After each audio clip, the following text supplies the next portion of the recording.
Salut tout le monde, j'espère que vous allez bien. Heureuse de vous retrouver encore une fois dans une nouvelle vidéo. Alors, sur la demande d'une collègue, aujourd'hui, si tu le veux, je vais essayer de partager avec vous comment je prépare une fiche pédagogique de lecture, du niveau CP.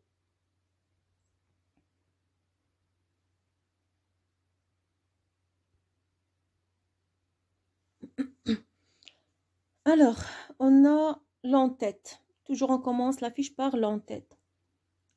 La fiche numéro, le niveau CP, la matière, le titre, les objectifs. Alors, le premier objectif, l'apprenant doit être capable de déchiffrer les mots. C'est le premier objectif. Le deuxième, il doit être capable de comprendre le texte. Bien sûr, de répondre aux questions de compréhension. En ce qui concerne le matériel pédagogique, on a besoin du manuel, les ardoises et les cahiers. Le manuel, les ardoises et les cahiers. Alors, on commence. La première séance, c'est la découverte. La découverte de deux choses. La découverte du poster ou bien de l'image ou de l'illustration. Poster, image, illustration, ce sont des synonymes. Et la découverte du phonème à l'étude. Le phonème qu'on va étudier. La découverte du poster. On commence par la découverte du poster ou de l'image. Bien sûr, on commence toujours par le commentaire de l'image. Le commentaire de l'image. On laisse les apprenants 2 minutes pour réfléchir, pour essayer de former des phrases à partir de cette image ou bien à partir de ce poster. Bien sûr, on peut les aider en posant quelques questions pour dégager les mots clés qui contiennent le phonème qu'on va étudier. On pose quelques questions pour dégager les mots clés.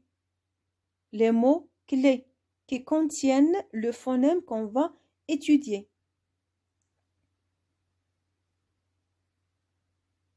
Les reporter au tableau noir. Ces mots, il faut les reporter au tableau noir. Dégager la phrase clé. La phrase clé dans le texte. L'écrire au tableau noir, encore une fois. Après, on passe à la découverte du phonème à l'étude maintenant. Découverte du phonème à l'étude. Lire la phrase clé et la faire lire par quelques élèves. Je lis la phrase clé et je demande à quelques élèves, bien sûr, quelques élèves, bien sûr, je parle des excellents, pour bien prononcer les mots. Alors, lire la phrase clé et la faire lire par quelques élèves. Et après, faire dégager les mots porteurs du phonème à l'étude. Je peux demander aux élèves, par exemple, de dire quel est le son qui se répète plusieurs fois dans cette phrase. C'est le phonème qu'on va étudier. Alors, faire dégager les mots porteurs du phonème à l'étude et les écrire sous la phrase. Écrire ces phonèmes, ces mots sous la phrase.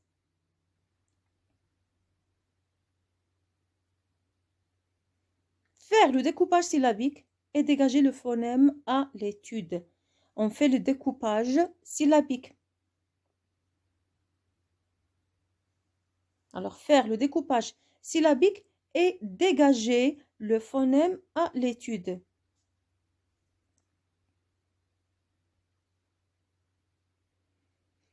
Deuxième séance. Faire un petit rappel de la séance précédente.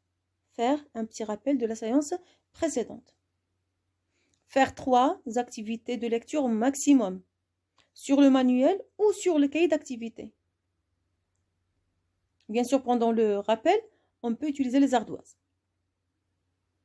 Alors, faire un petit rappel de la séance précédente. Quel est le phonème qu'on a étudié hier, par exemple? Comment on l'écrit, ainsi de suite. Alors, faire 3 activités de lecture maximum sur le manuel ou le cahier d'activité. toujours en expliquant, bien sûr, les mots et aussi la phrase clé. Troisième séance, la compréhension et fixation des mots et du phonème à l'étude. C'est l'objectif de la troisième séance. L'objectif de la troisième séance, c'est la compréhension et la fixation des mots et du phonème à l'étude. Toujours, on commence la séance par un petit rappel de la séance, bien sûr, précédente. Faire un petit rappel de la séance précédente. Je lis maintenant le petit texte. Je lis le petit texte. Je l'explique.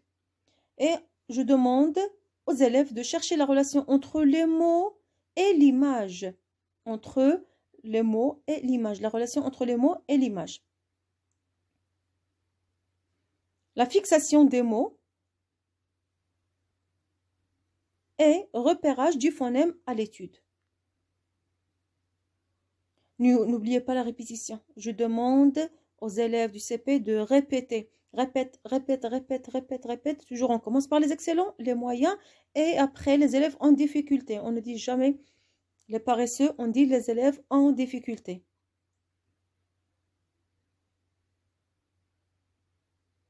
La quatrième séance. Toujours un rappel de la séance précédente. Toujours.